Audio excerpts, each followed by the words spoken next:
Music and Booze with Mo is co-produced and distributed by Nitty Grits, the media division of the National Food and Beverage Foundation, changing the world one taste at a time.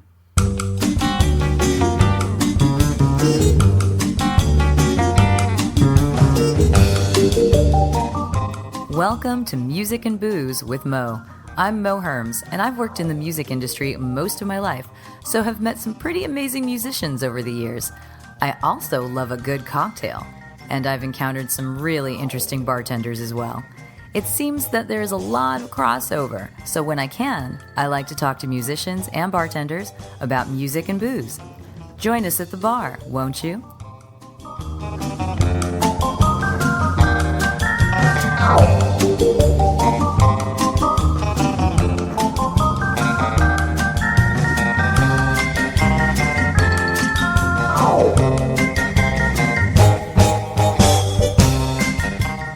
Music and Booze with Mo is brought to you by The Mermaid, a cozy neighborhood bar with an aquatic flair in the Little Tokyo area of downtown LA. Open 7 days a week, featuring tropical cocktails and snacks, The Mermaid also has a daily happy hour from 5 to 8 p.m. Follow The Mermaid on Instagram at TheMermaidLA to hear about upcoming events and check them out at TheMermaidLA.com. Head to 428 East 2nd Street, Los Angeles, for a drink.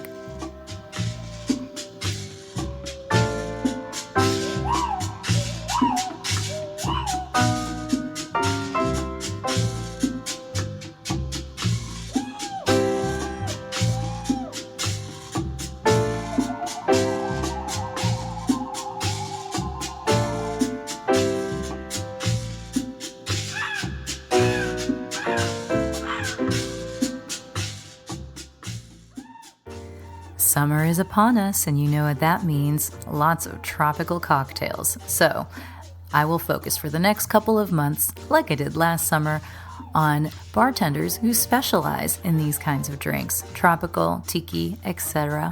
What's the etc.? Well, we'll find out over the course of the next couple of months. It's Mo's Tropical Summer, so get ready for an exotic getaway of the cocktail variety via the Music and Booze with Mo podcast.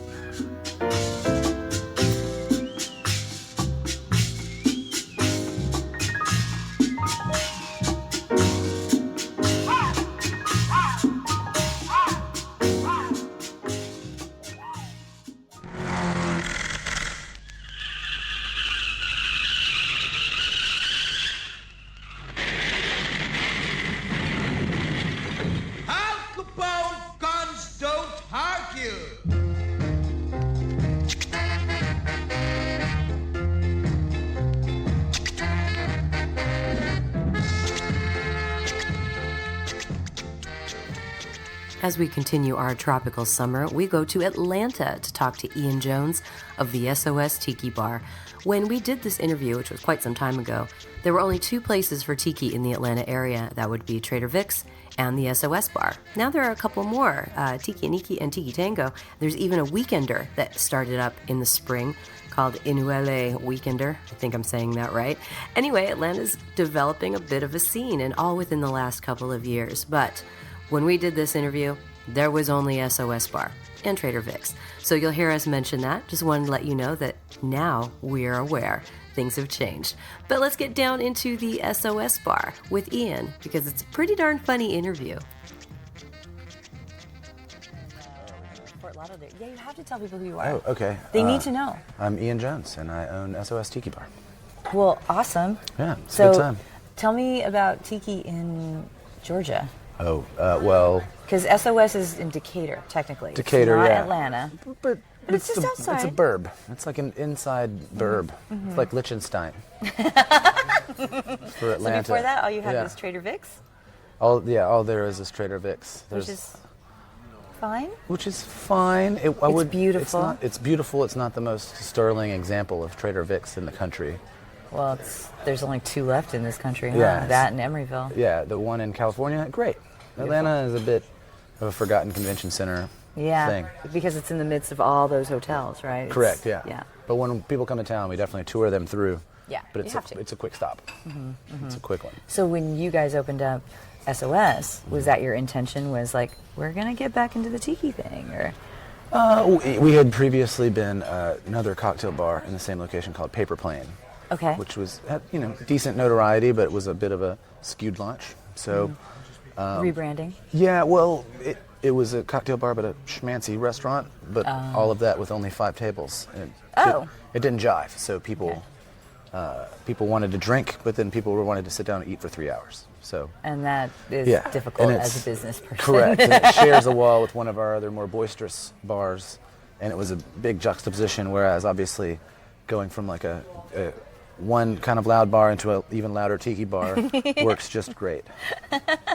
So do you guys serve food at all? I have yet to go to SOS. I would love to go one day. We have a pop-up in SOS that's a really great sort of esoteric local young buck chef guy in Atlanta. Cool. And so Pryor was doing a thing called Eat Me, Speak Me, so it's SOS. Eat Me, Speak Me. And if you want the food, it's Eat Me, Speak Me.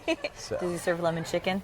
Isn't that like the thing? It actually would really down out many people expecting Polynesian fare. Yeah. It's completely opposite.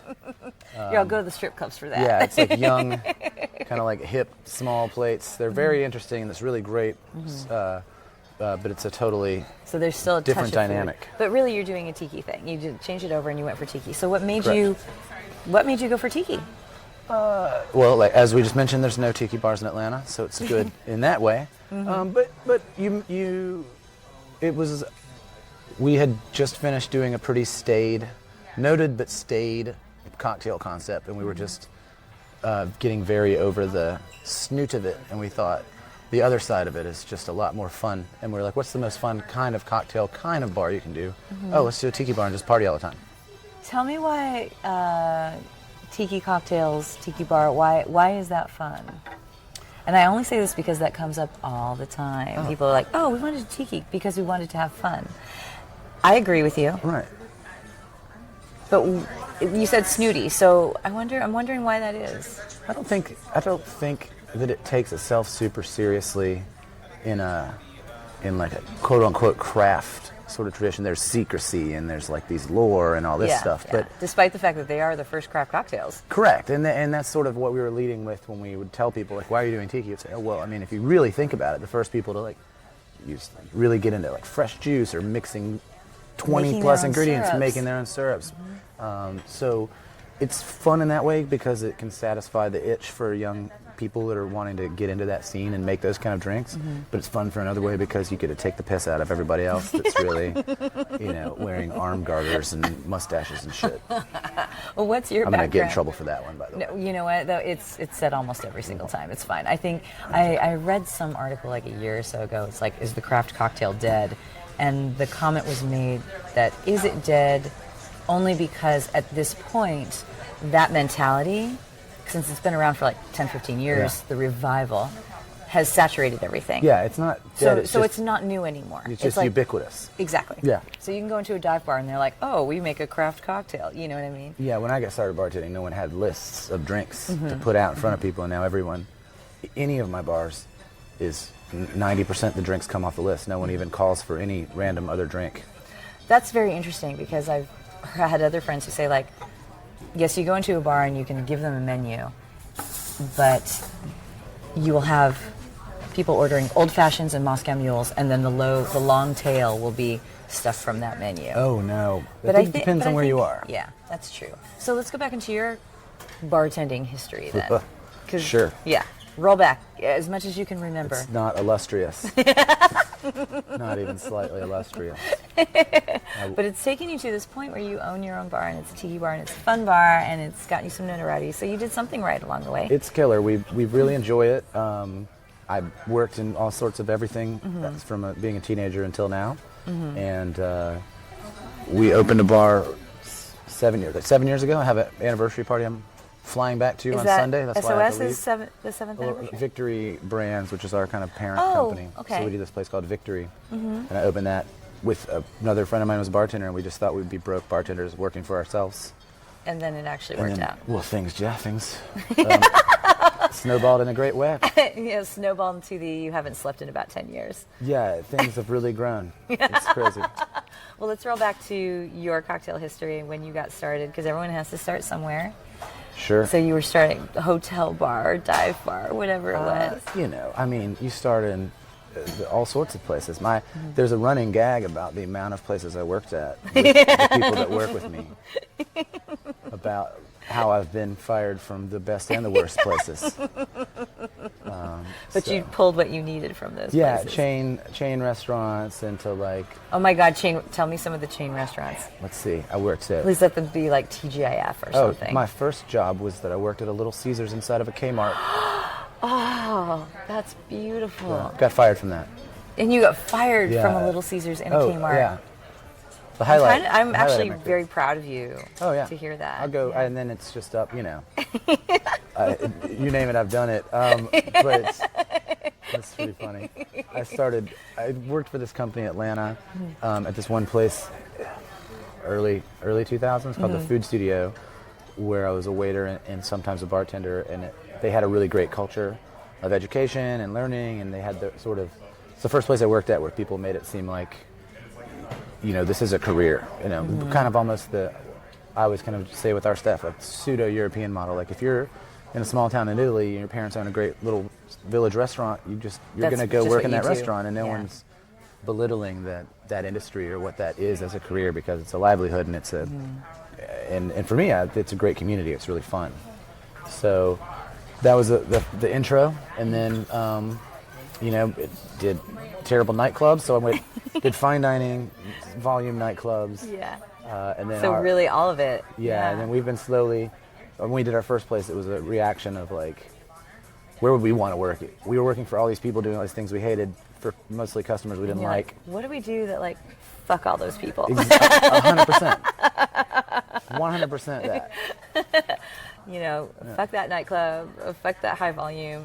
I'm not going to pour an and drink. Yeah, it was where can we go that we can make what we want to make and listen to what we want to listen to and, be idiots. And then that was one little place that luckily took, and then we've grown and added places and grown over time. Awesome. And so, you said listen to what we want to listen to, and since this is music and booze, I'm going to have to say, when you say listen to what we want to listen to, were you guys like, oh my God, I really want to play hip hop in my bar, or I need to have some metal in this bar, or... it was all over. All of the above? It's all over. You were just like, we can play our indie rock, we can play our this. I'll give credit to my business partner. He personally builds every playlist that we do for our stores. And actually, if people are interested, you can usually search them on Spotify, and there are many thousands of songs. Here, plug it. We're recording. You can look up, what is it? Our Victory playlist, which is a lot of garage rock and old rock and roll, and anything from Velvet Underground to Spoon and in between. You can find those at, I think, Victory. Just start Googling Victory playlists or whatever, searching them, you'll find those. SOS, same deal. We have multiple levels. We have an Exotica playlist, and we have a little more upbeat, sort of anywhere from sort of Clash, pseudo-Caribbean Clash stuff to because to they over, were very into the whole exactly. Jamaican, all that kind of stuff. We're not as we're not super beholden to very specific time period. We're not creating a time capsule of our tiki bar. Well, it's something I've discussed with people too. Is it's with tiki. If you're going to open a classic tiki bar and operate as if it's 1935, then you do it that way. But there has to be innovation if this is going to continue to exist. Sure. It can't totally be a time capsule all the time. And then you have to also be aware of the fact that you've got people coming in on a Saturday night who don't want to fall asleep to Exotica. Because Exotica is wonderful and I love it. But some nights it's not. Well, some friends of ours that own places, they refer to as they want to be a full escapist, very much a thing, which is beautiful and it's great. And I love that. We're just not really tuned for that. But also, my personal sort of ethos and my value for bar stuff is I'm a bit. There was a hair on the shoulder. I just plucked it away. It's fair. It's fair. So we just, I would much rather someone have a great time and have a fun experience with their bartender. I want the drinks to be killer and on point, but I don't want that to be at the sacrifice of losing traditional what you go to a bar for, Yeah. to hang out and have a good time. And you need to be able to be conversational and not just be some quiet, like, drink nerd. It's no fun. It's hard to if you're owning a bar, you need it at the end of the day to be a neighborhood bar, I think, because that's your bread and butter. Yeah. Right. The destination stuff you can't rely on to pay the rent. Sure. But you obviously want those folks coming back. So when you guys do, so your playlist at SOS, since that's a tiki bar. Sure. What do you dabble in over there?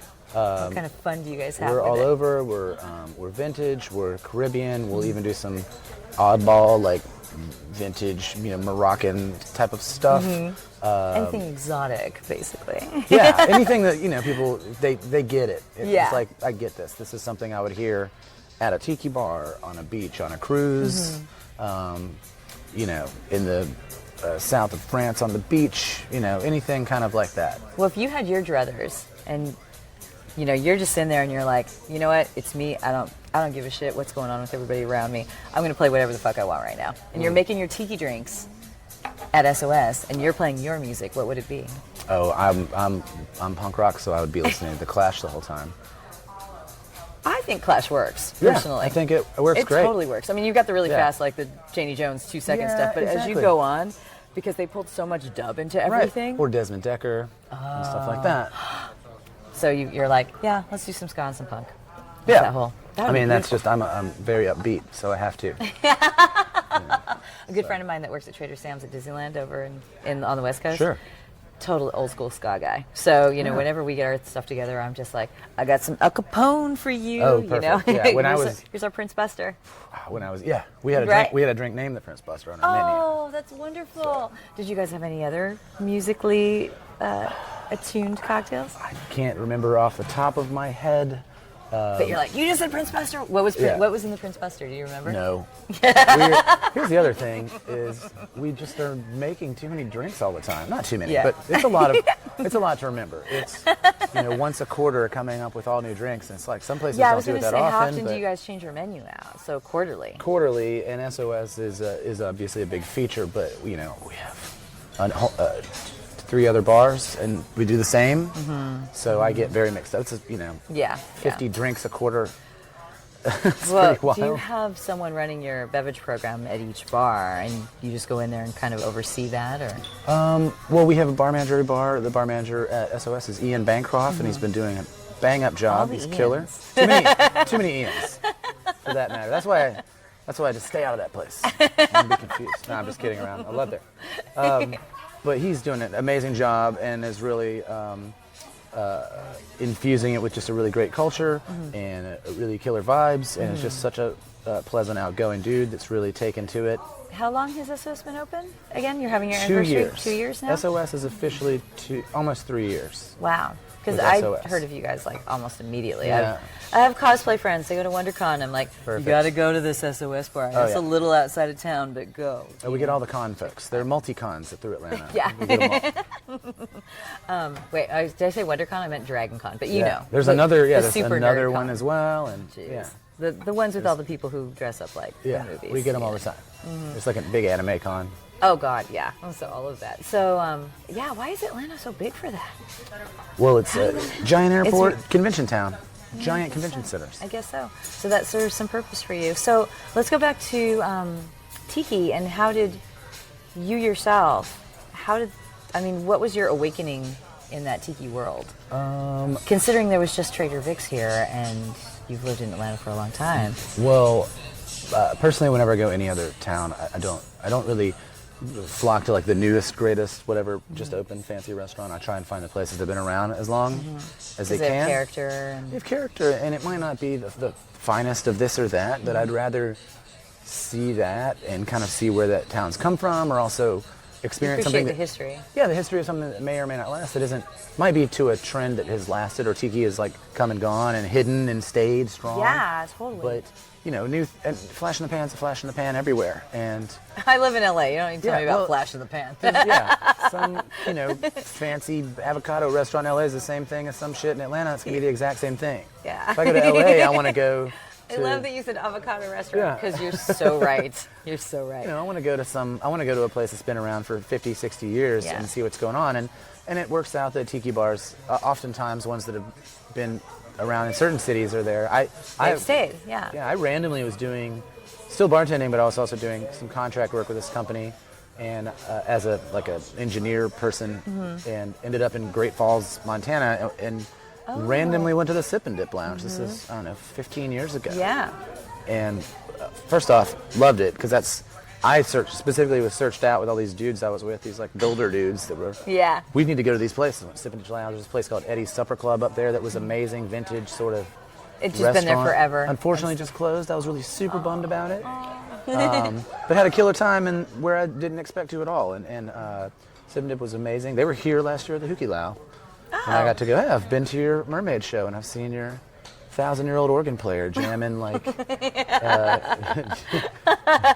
jamming in a Gata Davida. Yeah, basically, yeah. Or like, we do rock and roll. It's Iron Butterfly. Yeah, Johnny Cash covers on the organ, mumbling the words and asking for another like pina colada. I love it. And you were like, and this is the charm, and you wanted to bring some I of 100% that. want that. Yeah. Yeah, it's killer. So you're like, God, I hope when I die that my grandchildren will still run the SOS bar. Yeah. Yeah. Hopefully, it's really been great, and it's been.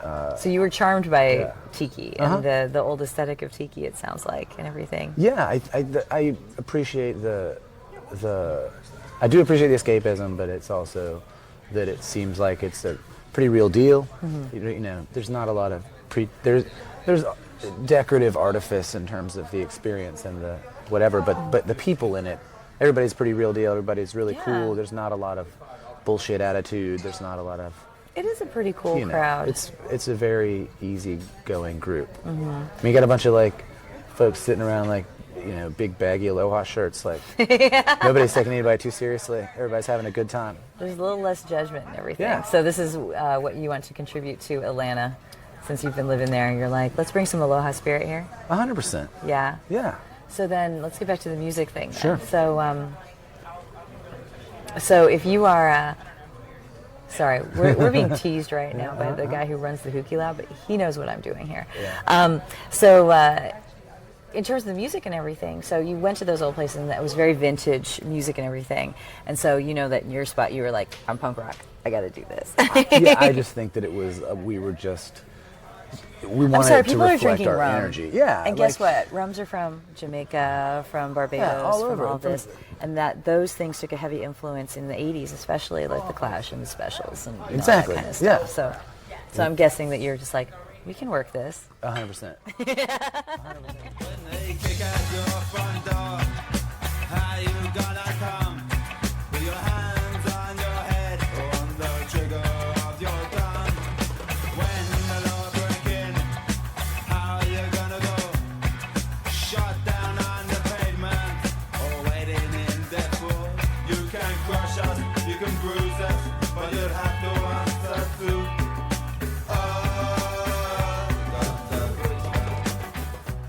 Surf guitar thing and the like garage rock that rolls in there. And like I said, my shout out to Caleb Wheelis, my business partner, who's in a past life a DJ and just has probably 7,000 records.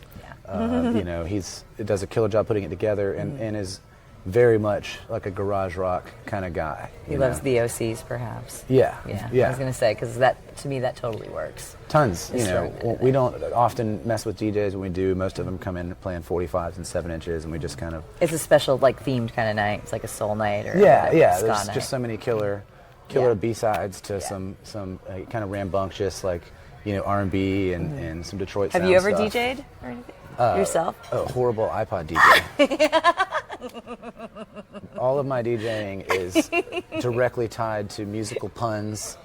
When someone says something and I'm just like, oh, that makes me think of this. And I just play the song and everybody's like, that's the worst thing. That is a skill.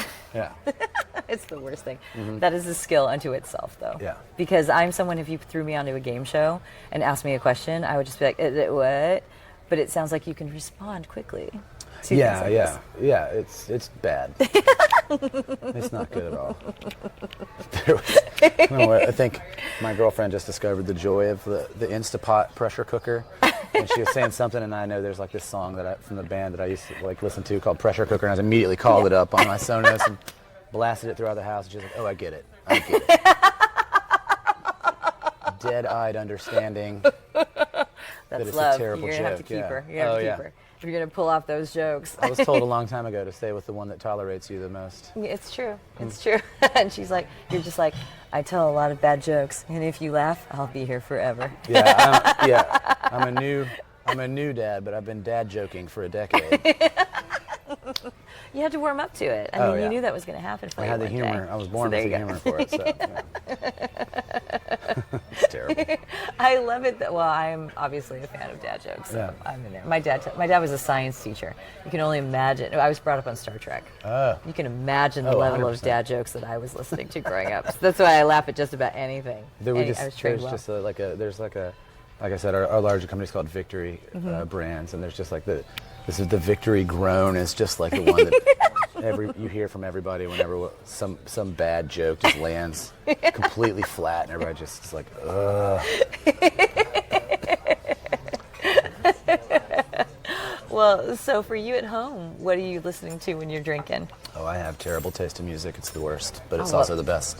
Well, that's why I want to know. Because, see, you say that, but every podcast, anyone who listens to this regularly will know every time I say there is no guilty pleasure, because if you like it, you shouldn't feel guilty about it. Oh, I feel guilty about nothing. Okay, well, then tell me. I don't know why you have to preface it by saying it's terrible. Well, I'm just saying it is. I'm someone who appreciates dad jokes, so... Yeah, very fair. Unironically, my favorite band in the world is Van Halen. Unironically, my favorite band in the world is Duran Duran. Oh, fair. So we're friends. But then there's people always try and start the battle with me of like, do you like... The Van Hagar versus Van Halen. The Hagar, yeah. The blonde that destroyed the band and blah, blah, blah. Yeah, exactly. Where I got to say, like, unfortunately, I think this might belie my age a little bit, but my introduction to Van Halen was 5150, so I'm fine with Hagar. Here's the thing. I had this conversation with someone recently because we were talking about when a band loses a major member, if they try to replace them, if they continue making new music, do they just become a cover band of themselves? You know, it's like at some point they pull someone in and they don't record any new music, et cetera, et cetera. And I tend to think, well, if someone in that band dies, if their main guitarist dies, if their lead singer dies or quits because acrimonious, whatever. Sure. And they don't do anything new after that. They're a cover band of themselves. That's very fair. That makes perfect sense. But Van Halen is one of those bands where I was like, Van Halen successfully carried on. Well, for the most part, there is a cutoff point for me. But it's after Hagar. Yeah, it's the Sharon cutoff. There. Although I'm not going to lie, I don't mind Extreme. I just don't want to see my Extreme next to Van Halen. But yeah, so it's something where, you know, like you're saying, people are just, no, it's all David Lee Roth. And people are like, oh, but I love Sammy Hagar. Sammy Hagar was a name when he got pulled into that. The Red Rocker, man. Big deal. There's two sides. He couldn't drive it's beautiful. 55, man. Just too fast. He just couldn't. The beautiful two sides of it is there's two Van Halens for you. If you want to party, you've got David Lee Roth, and it's all like, whoa, party. Oh yeah. And if you want to love something, then you got Van Halen. You got Van Hagar because every other song is like love in the title. That's true. Check it out, everybody. Go look at your 5150 album. See how many songs they love in the title. Hagar's a lover, man. Yeah, he is a lover, not a fighter. Yeah. That's why he drives so fast, because he's passionate. He can't keep it inside. Yeah, no. So see, I understand. You say it's terrible, but I totally get it. So it's that, and I'm going to put myself in the David Lee Roth camp because I'm younger than you, or I'm older than you.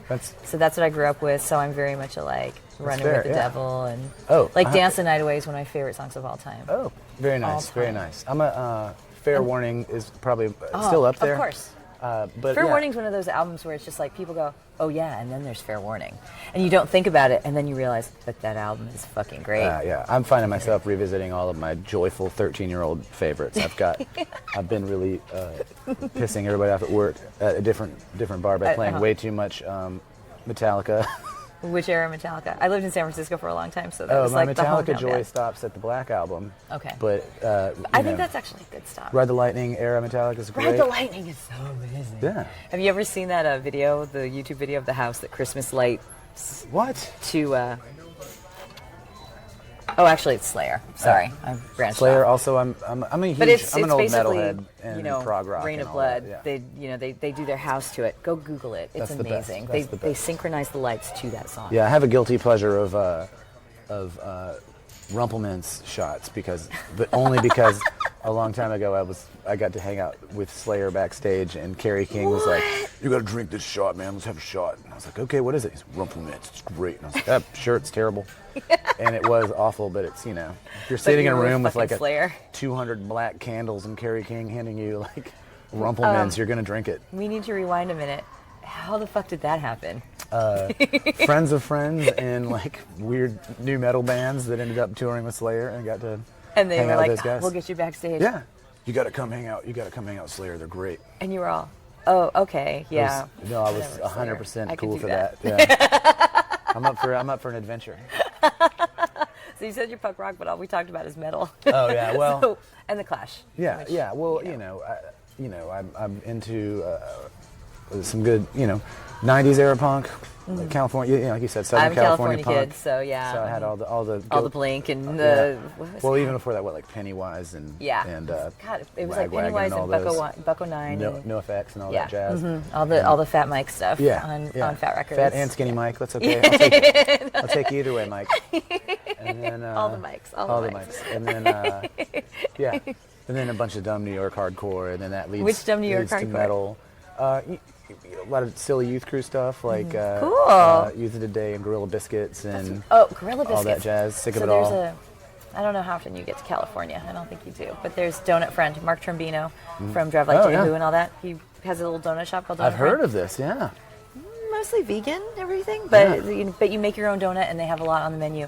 But they have a Gorilla Biscuits donut. I like many of the Trombino bands as well. Totally. But it's And just a Productions. giant family. You're always like, oh yeah, of course, that's got that guy. Again, in it. I'm from San Diego, so Yeah. it was kind of like you knew one, you knew them all. Yeah, exactly. Drive Like Jehu, Rocket from the Crypt, Rock all from the those. Crypt. And so at Donut Friend, Chocolate from the Crypt, Of course. Drive Like I Jelly. love pun names. Yeah. I'll throw a shout out to my friend Ben that does this bar in Nashville called 308. I knew that I was going to like it the first time. It was a great cocktail bar, by the way. But the first time I went in, their whole menu was like a riff on this like band Refused. Did this cover called The Shape of Punk to Come, and the menu was a riff, and it was The Shape of Drunk to Come, and all the titles of drinks were like late 90s post-hardcore band songs and stuff. Right. And I was like, this is it. This guy's cool. Yeah, We're theirs friends. is all like punk bands just turned into donut names, Excellent. right? So have you had any pun fun at your tiki bar at SOS? Not tons of pun fun. There are definitely Your brain is starting to there are spin a definitely little bit, drinks though. there are definitely names of drinks that get shot down because they're tasteless. Way too many of The those. PC thing bums me out. Way too many of I get those. it, Yeah. But luckily I proclaim my displeasure with that so loudly that friends bars will usually take those names. Nice. So I'm good with that. Nice. So you're able to pass the puns along. Oh, I pass terrible joke names around. All the time. Is there a favorite that you can tell us because it's not on your menu? So I can tell you it's gonna sound even totally worse than if you were to offensive. see it. All right, then we won't. Let's do it. not, yeah. Let's keep your reputation intact. I Well, I would know you have support, to yeah. catch a plane and everything, so Yeah. we should probably wrap this up. But thank you so much for stopping in. And how should people learn about SOS? Is there an Instagram? Is there a Facebook? Is the website? You want to give me all that info? Sure, at SOS Tiki Bar At SOS Tiki Bar is the Instagram. is the Instagram, sostiki.com. Pretty and, easy. just type in SOS Atlanta and anything you want to type Do it the into. Google. There you go. Say it to your phone, it's always listening to you. I know. Conspiracy theorists. Let's do it. I know. I'm gonna have to start calling you like Foxy Ian or something. It's always happening. That all yeah. comes up, and I'm like, my X-Files thing just turns right on. There you go. There you go. It's all happening. Well, thank you so much for taking the time to sit down and chat with us about it. I'm going to be listening to The Clash like for the next week. I DJ'd in punk rock bars for like a long time. Perfect. I can no longer listen to the Ramones or the Buzzcocks because of it. Oh, so much Ramones. So much Ramones, so much Buzzcocks. But what's better in a bar than hearing the Ramones? I never tire of The Clash though. Everybody taps a foot. Oh! Everybody taps a foot. Just saying. Da-dum-bum. Yeah, And on that yeah. note, we'll leave with a dad joke. Thank you very Cheers. much, Ian. Thanks I a bunch. appreciate it. It's got what it takes. So tell me why can't this be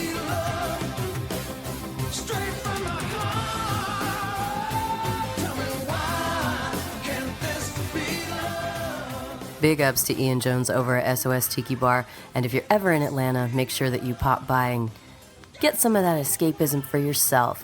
Also, go check out his Spotify playlist. It's right there on the episode. If you're looking at it on the Music and Booze page, on Facebook, or on Podomatic, you'll see the link to it right there, because it's a pretty good one. And yeah, thanks so much, Ian. It's always a good time. And I do love the dad jokes. Music and Booze with Mo is brought to you by Barkeeper, a head shop for cocktail lovers, located at 614 North Hoover Street in Silver Lake, Los Angeles. Stop by for barware, vintage glassware, a carefully curated collection of spirits, and one of the most impressive selections of bitters anywhere. Follow them on Instagram and Facebook for information regarding spirits tastings. That's barkeepersilverlake.com, and also in the Virgil Village neighborhood of Silver Lake, Los Angeles. Thanks for tuning in to our barroom chats on Music and Booze with Mo. For more info about today's guests and our Spotify playlist, check out my Facebook page, Mo Herms. Please subscribe to the podcast and feel free to tell all your friends about it. Lower your expectations and join us at the bar. Till next time, cheers.